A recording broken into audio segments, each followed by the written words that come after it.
You know, if I think there's one meme on the internet that shows you how someone's trying to be annoyingly edgy, it's the whole X did nothing wrong meme. I can't really talk about the origins of the meme this soon into the video because then we'd get stuck with the infamous yellow dollar sign.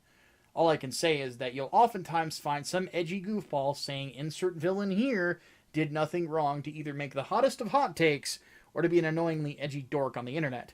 We've seen a myriad of them before, like Riddler did nothing wrong with the Batman, Joker did nothing wrong with the Dark Knight, Walter White, Makima, Big Boss, Your Mom, and the list goes on.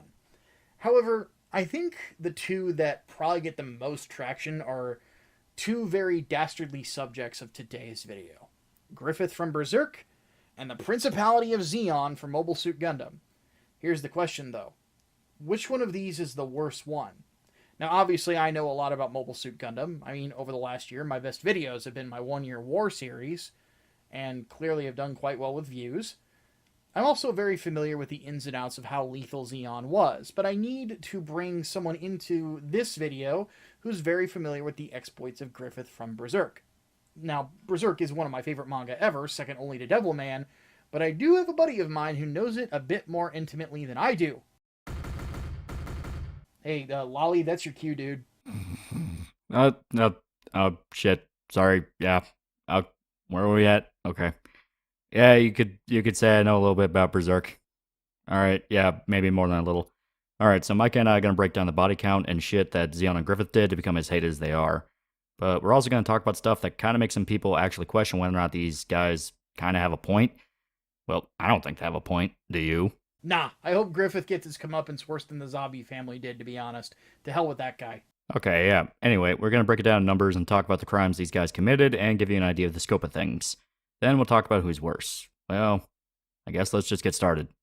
Hey, before we get started, can I have Shota back after this? Oh, yeah, he's just in the other room asleep. Cool. You didn't have to, take him to make me do the vid. Could just ask. How'd you even catch him? Oh, I put Nembutal in his gamer sups. Dude pounded a whole waifu cup full of the drink mix and was out like a light. I'll untie him after the video.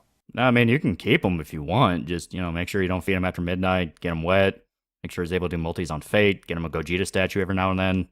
Oh yeah, speaking of gamer subs, don't forget to use code TAL at checkout and get you a discount. It's pretty good. It's pretty good. Yeah, there's even a caffeine-free option for old people like me. Another thing to remember is also to back Cyberpop Control Theory on Indiegogo. Lolly's the writer, I'm the editor, we got a great artist in Manito Doria, plus this badass cover from Kanan White, the artist behind comics like Uber and Son of Shaolin. Yeah, we got some good stuff going on. Now I guess we're done chilling. Let's talk about evil dictators. Alright, to discuss Griffith's crimes, you kind of have to break it down to both the personal and the impersonal. Griffith as a villain tends to rub people way harder than someone like Zeon due to the fact that his crimes are so much more personal than what Zeon does.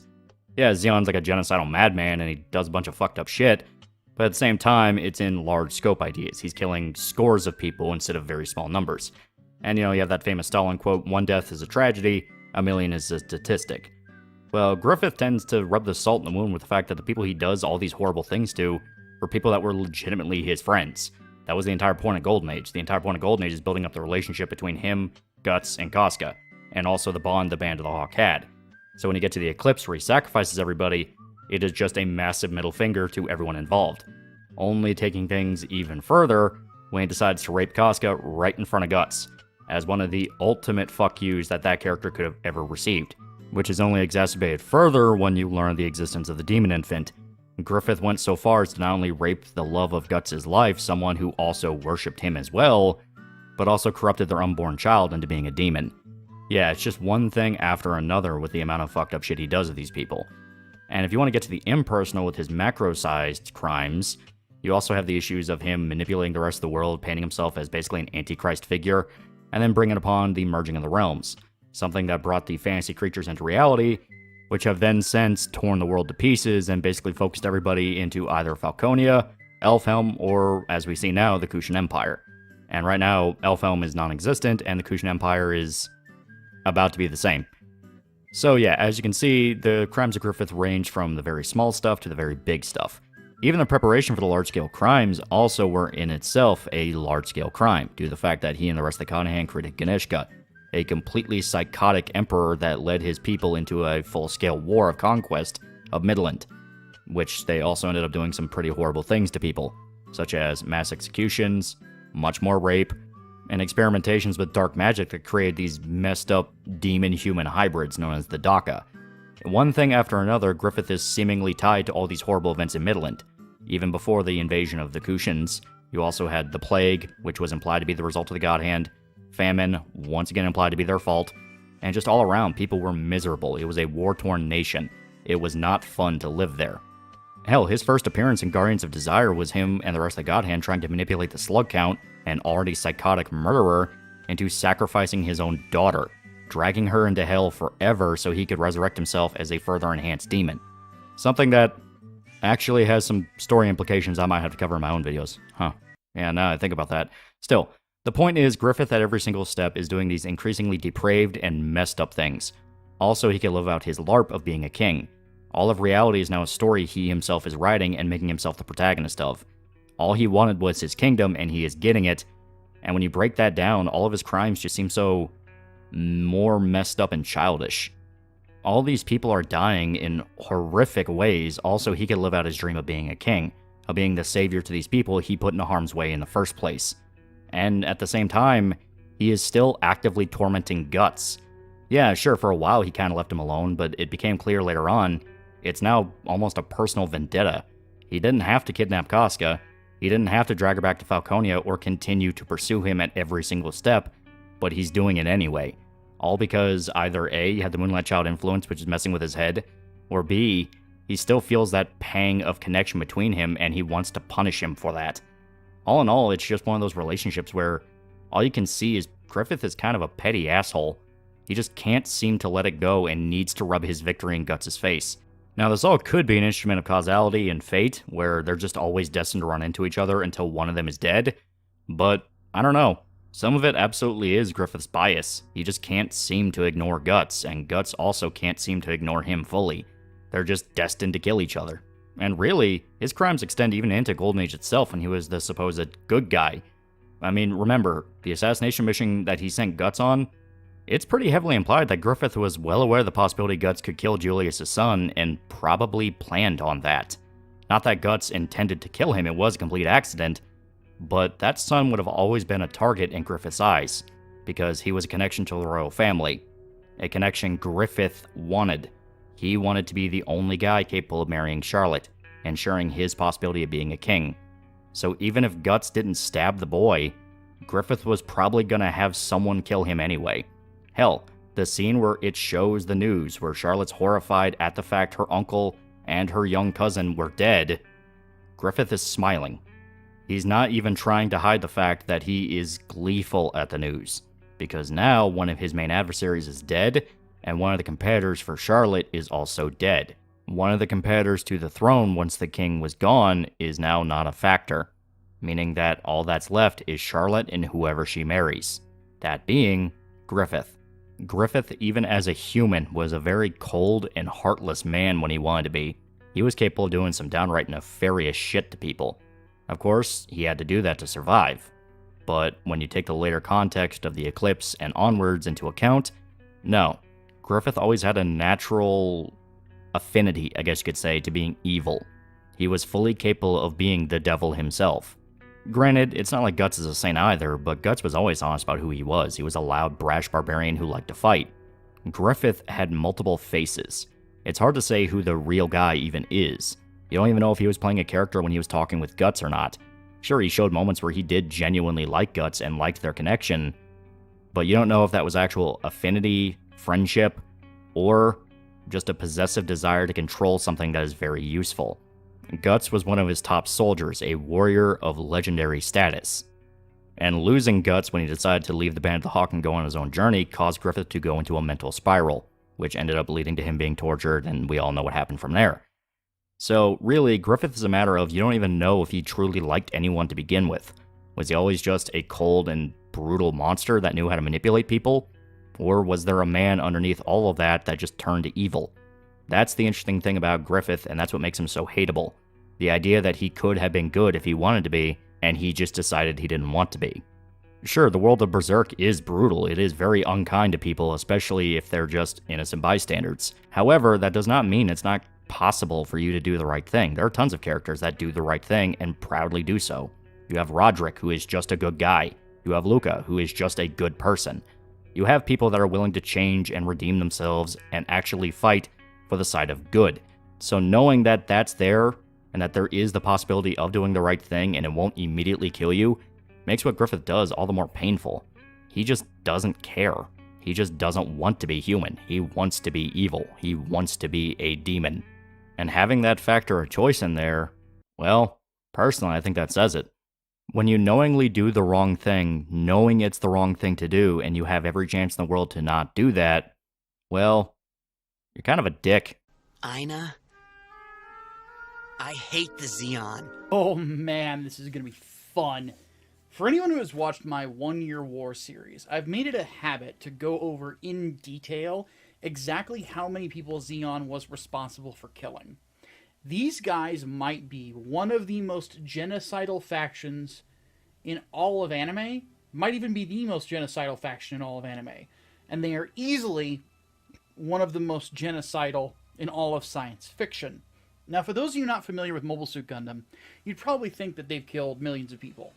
Nah, bigger. Zeon as a faction is responsible for billions of deaths. Their kill count is so high that Abaddon the Despoiler would look at that and go, rock on, buddy. Mind if I borrow the colony drop strategy so I can break Cadia real quick? Okay, that might be a little bit of an exaggeration with the whole Abaddon thing, but the kill count isn't. So what we're going to do is break down the kill count by these sons of bitches, dictator by dictator. We got 3 we're going to go over. First is Giran Zabi, and by extension his followers. Second, Haman Karn, and finally Shar Aznable. So of the 3 tyrants we're talking about with Zeon, Giran Zabi is the worst of the 3.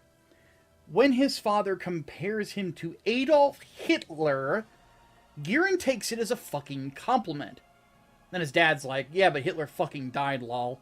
But the thing is, it's an apt comparison, and Gundam creator Yoshiyuki Tamino clearly meant for it to be that kind of comparison. So let's keep this in mind. The creator of Mobile Suit Gundam made it a point to state that the leader of Zeon's forces during the 1 Year War, Giran Zabi, is not only comparable to Hitler, but the character calls himself a student of Hitler, one of the unholy trinity of mass murderers, right next to Stalin and Mao. Let's get back to the beginning with this genocidal asshole. So, when Shar Aznable's dad, Zeon Sumdaikun, was poisoned by Giran's dad, Giran immediately did his own version of the Night of Long Knives by performing extrajudicial executions of people who were loyalists to Shar's father. This is why Rambaral's father, who was also Shar Aznable's father's best friend, Jimbaral, stole both Shar and Sayla away so that they could, get to actually live. A few years later, the 1 Year War started. Zeon declared war on the Earth, and always said that they were fighting for Spacenoid independence. We're putting that in big air quotes here. So, what does Giran order his men to do? Attack other Spacenoids! Yeah, first thing this guy does is start killing people he claims as his own. Zeon forces absolutely wrecked several colonies, gleefully inflicting massive civilian casualties under the guise of just trying to take out Federation military facilities. And then came Operation British. This is where Zeon quite literally gassed an entire colony full of people.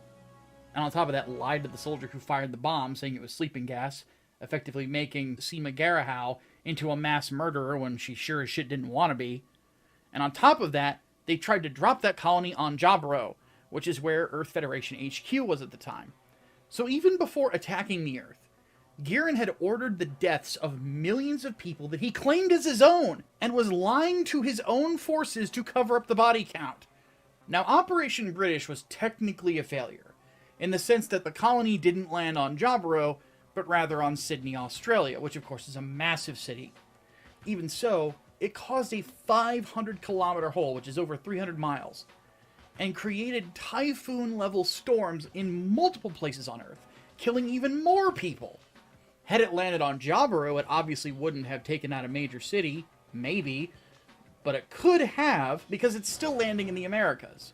It still is going to genocide a ton of people, because the Amazon River Basin, which is where Jaburo is located, somewhere along there, is within spitting distance of several major South American cities. On top of the effects on the weather and the ecosystem, and how many people that the ensuing typhoons and other storms would have killed. By the way, this is before Mobile Suit Gundam as a television show even starts. By the time the first episode of the original show comes around, half of humanity's population's dead. Now, here's something to keep in mind. Both in Japanese and English, it says, humanity has lost half of its population. Not Zeon and Earth as two separate entities. And there's a lot fewer people inside 3, where Zeon is located, than everywhere else. And the population of humanity was around 10 billion people at the start of Gundam. So let's do this math. There's 150 million people inside 3's colonies, which means close to 5 billion people died because of Zeon's actions in the 1-year war. People who actually think this faction had a point can kiss my ass. They killed billions, and still lost. Why? Because Gundam. Thank you, Amuro. That's why. Well, that and Giran Zabi was a terrible military leader. He was basically just a giant bully who had no idea how to balance a fucking checkbook. The instant he didn't have a technological advantage over his enemy, Zeon constantly got beat up, with some of their best pilots getting curb-checked by a teenage engineering nerd, who was also a new type, but still, it's a nerd. How the fuck? Anyway, then we come to Operation Stardust in 0083, where another colony gets dropped on Earth. Where did they aim it? The Midwest. Why? To basically make it that much harder for people on Earth to grow food! Yeah, classy. Eat a dick, Ana Belgato. After that, we fast forward to the first Neo-Zeon War in 0088, and to Haman Karn. Now, some of you might already know why I like Haman Karn. Okay, it's more than her fat ass, but it certainly helps. Thing is, Haman Karn is very much a war criminal. She's also very guilty of dropping a colony, this time on the city of Dublin. Now, if it wasn't for the efforts of Judo Ashita, the best Universal Century character ever, and his friends, plus the brave sacrifices of Hayato Kobayashi and Elpeo Puru, the body count would have been much worse than it was. Even so, a lot of people died from the impact. Dublin's population nowadays is around 500,000, and it was probably less in the Gundam universe, but it is safe to say that thousands of people easily died that day. And any colony drop is going to affect how the Earth rotates and its weather patterns. Every time you drop a colony, you basically screw up the Earth in a permanent fashion. After that, we have Char Aznable, who 100% was trying to destroy the entire fucking planet. He successfully dropped Luna 2 on Federation headquarters, which at that time had been moved to Tibet after the first Neo-Zeon War. And he wanted to drop Axis on the Earth as well. Now, what Axis is it's a big-ass asteroid that got converted into a base by Zeon around 0072. So about 16, 17 years prior. Oddly enough, Char used to live there at one point. An asteroid like that hitting the Earth means no more Earth. Now, thankfully, Amuro Ray got into the new Gundam, and Char got these hands. Quite literally, watch this.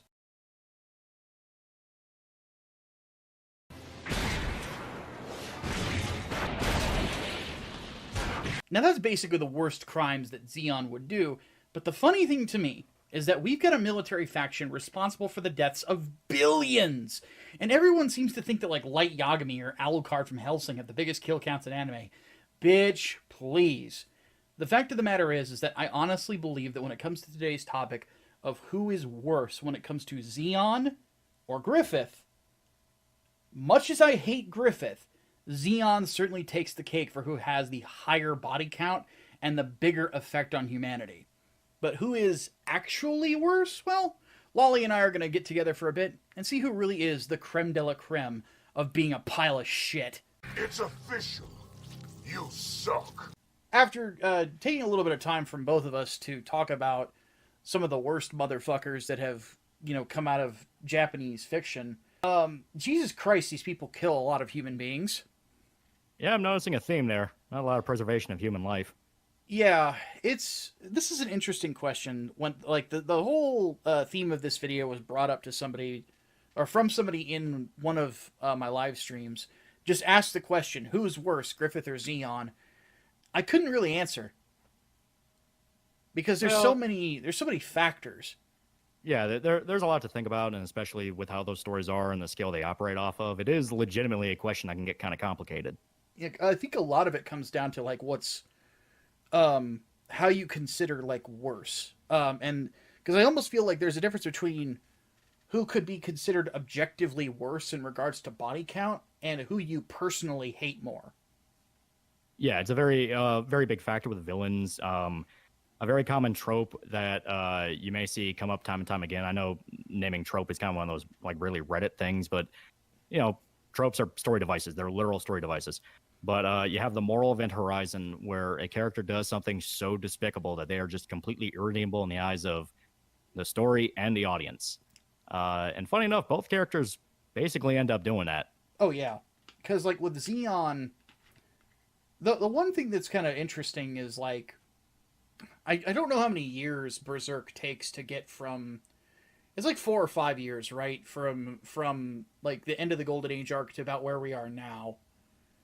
Yeah, roughly. They kind of get a loose. They get a little loosey goosey with time after the Tower of Conviction. They stop having those like very distinct time cuts of like 2 years later and stuff like that. So you kind of just have to operate off the logic of all right. How long would it take to walk from one end of a medieval country to the other? Yeah. See, with Zeon as a faction, looking at them, their history goes from the original Gundam all the way up to Gundam Unicorn and a little bit past that, which is like a time period of close to 20 years. And About, yeah. but it's all their genocides are basically all front loaded with the 1 year war, and Yeah. it's wild when you think of the body count because over the course of about like 5, 6, whatever years, Griffith, what he does is ridiculous because he's like him and the God Hand have been manipulating events, but with Zeon, they killed close to 5 billion people in 6 months. Yeah. You once again, because Gundam has such a massive scale, they have a lot more kind of factors to play with where it's not just countries, it's entire colonies of people, like people living on planets. So they decided to start going around nuking planets. That's death counts that at the very least have to be in the high hundreds of millions, if not billions.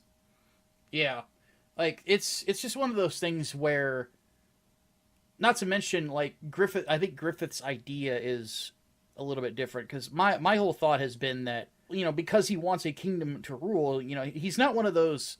He's not like Quan Chi from Mortal Kombat where he just wants to rule over the corpses. Yeah. See, he wants to be he wants the king experience basically. Yeah, he's basically a little kid playing out a game of knights. He wants to be the king. And that's why you get that scene in the Golden Age, right before the eclipse, because I think it's him in the tower. But he's hallucinating, playing with his friends, and he's with his friends, and he looks up at the castle and says, "I want to go there one day," or something to that effect. So Griffith, even as a grown man, is still kind of trying to live out this childish fantasy of "I'll rise up and be a king," which obviously affects a lot of his thought process. And you even kind of see it after the realms merge, where it's not just, "Oh, now I'm in control of everything forever and I'm invincible," even though he also has that going for him. It's all these fantasy creatures are running around. He basically made a fantasy world. He turned the entire world into like Tolkien. Pretty much. Whereas with Gundam, the whole thing with the way that it plays out, Tomino wanted, at least every indication that I've taken, wanted to parallel a lot of what Zeon was doing to Germany in World War II. And there's even a point where in the original Gundam where Giren's father actually compares him to Hitler. And Yeah, I was gonna say, don't they just directly call the Zeon fascist in a few points? Like they're meant to be allegories for the Nazis. yeah, exactly. So like they even have in the lore their own parallel to the Night of Long Knives, and they also like they didn't start up like concentration camps from what I remember, but they were pretty merciless when it came to killing civilians. Like they didn't give a fuck. Yeah, I mean, the horror was the point of it. It's like we are the might of Zeon, that whole thing. Exactly.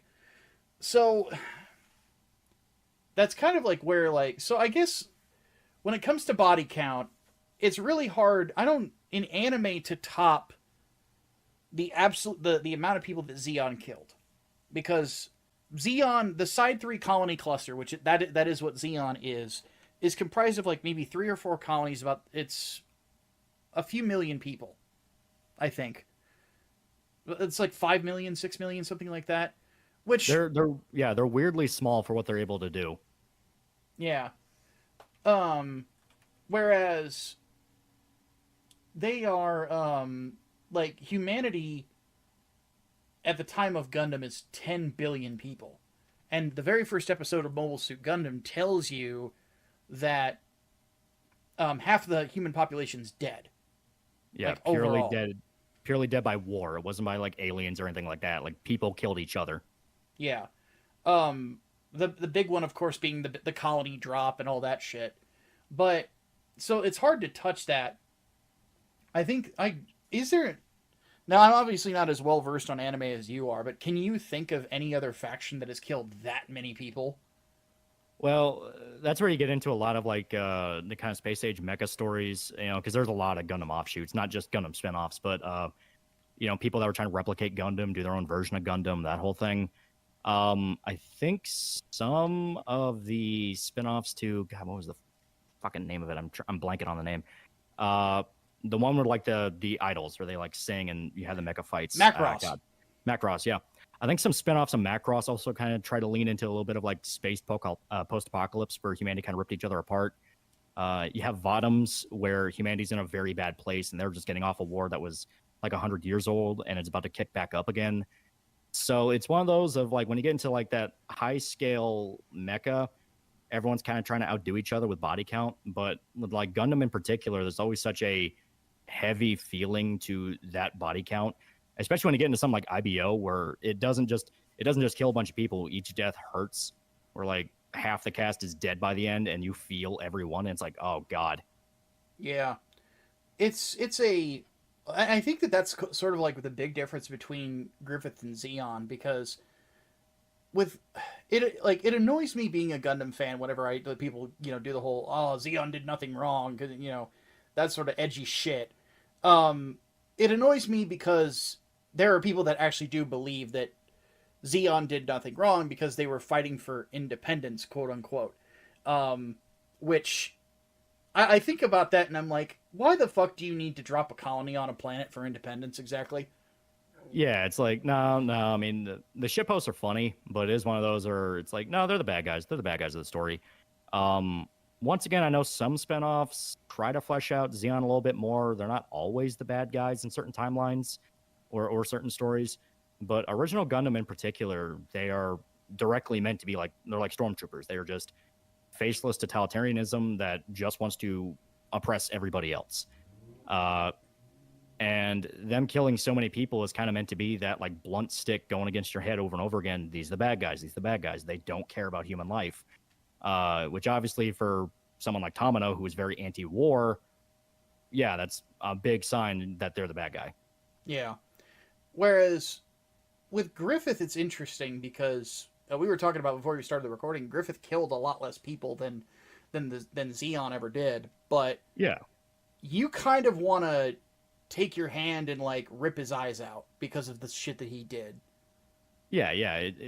It's the fact that not only were all the deaths like horrifying because people who die in Berserk never die well, but it's also the fact that each person that died is either just a completely innocent bystander at the wrong place at the wrong time, or they were somebody that Guts knew and had a very close bond with, so that hurts him more as well. So you kind of have both sides of it of not only do countless innocents die, but you also have people that personally were close to Guts dying left and right. I mean, obviously you have the Eclipse. And the extra steps that Griffith took on top of that, where it's not just he's killing people that Guts knew. It's also the fact that he is tormenting them. If you die, you're going to hell. You are going to be pulled into the void, and you'll be part of that, spiral forever. He rapes Casca, drives her completely insane, corrupts their kid. It's this thing where it's just one endless fuck you after another. Yeah, and on top of that, I mean, we've taken the journey with Guts. He in my opinion is a really good example of the whole Joseph Campbell thing of the hero with 1,000 faces, right? Obviously a darker twist because of like his origins and stuff like that, but he really is the hero that goes out, into the world to to conquer the bad guy and so on and so forth. It's just his journey is a lot darker. And the thing about that Campbell format that so many great storytellers have taken on is that people love it so much because you feel like you're there with the character, and we feel like we've been there with Guts this whole time, and we've gotten attached to Pippin and Judo, and I guess somebody likes Corcus somewhere. I don't know. I don't know that person, but you're just kind of like, you see all these deaths. Gaston's the character that was voiced by Sean Schemmel, right? Yeah, because they make jokes that he's Goku in the outtakes. Yeah, that's right.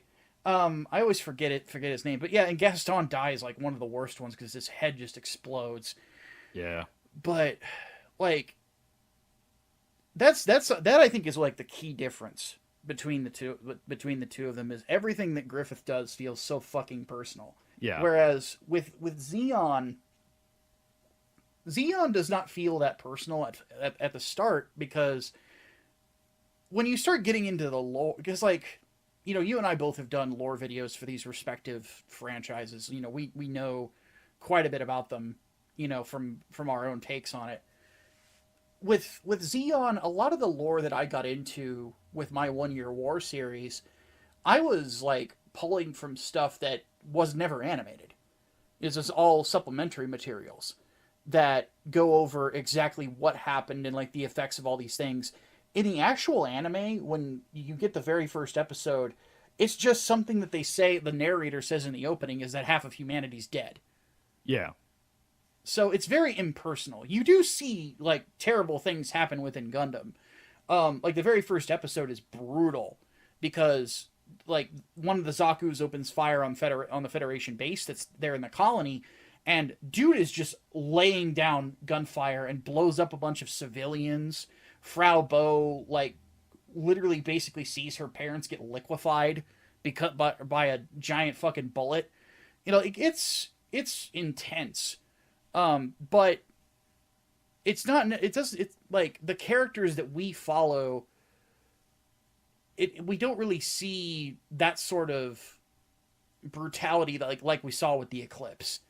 Even other Gundam franchises that are within the Universal Century, the worst one that you see is in Gundam Double Zeta when Haman Karn drops a colony onto Dublin. Yeah. That one is like that one's kind of rough, and that one it gets personal because characters that in that moment that you see they die, and you're like, motherfucker, really? But I think that's sort of the big thing, and like why me personally, like the people who legitimately believe Griffith did nothing wrong, I if I had hair to pull out, I would be pulling it out of my head. Yeah. Well, obviously, Gundam, because obviously, once again, Tomino is very anti-war. He wanted to look at it at a perspective of humanity at this point is just desensitized to it, and it takes losing people next to you for you to understand, like, oh shit, these are the stakes. You know, you are not safe. This will consume everyone and all life unless we stop it. You know, that whole thing. Griffith in Berserk, it's always meant to be about that personal bond. It's not just war, because Berserk kind of treats war as kind of an inevitability, where it's like, you know, a big theme in Berserk is debating morality of like, is humanity by its very nature evil or good? So things like war and rape and genocide are treated as very just matter of fact things of this is what people do to each other. So it took kind of a similar road in that you like seeing Guts like tear his way through a legion of soldiers, and it's like, oh hell yeah! I mean the 100-man fight is like one of the most hype parts of it, and you love to see Guts win. But when the eclipse happens and the tables kind of turn on them and they're just getting slaughtered left and right by these beings that are laughing and giggling as they kill them, it is horrifying. And you kind of get hit with that, oh shit moment of, yeah, now the tables turn, you are no longer top of the food chain, and that whole deal. And the apostles themselves, you know, the demons, they embody human evil. You know, that's something that the God Hand makes clear when someone makes the deal and becomes a demon. Your heart will rip open, and in its place will be evil. So it's this thing where Griffith in particular is the embodiment of all that is evil. And someone like Zeon, it's meant to be a lot more sociopathic, where they don't really think about it, where it's just a matter-of-fact operation, like, hey, we're doing this to get something done, you're just in our way. Griffith plans on people dying. He plans on it. I mean, the whole Falcon of Light prophecy is the God Hand pushing Midland to the brink of apocalypse to then have Griffith swoop in as the hero to save it all. He completely manipulates the nation into thinking he is basically Jesus Christ made flesh for a situation he caused in the first place. You know, that's where you have that kind of childish pettiness to it, where he gets to gallivant around as king, even though he's not actually a king. He's just a manipulative demon. Yeah.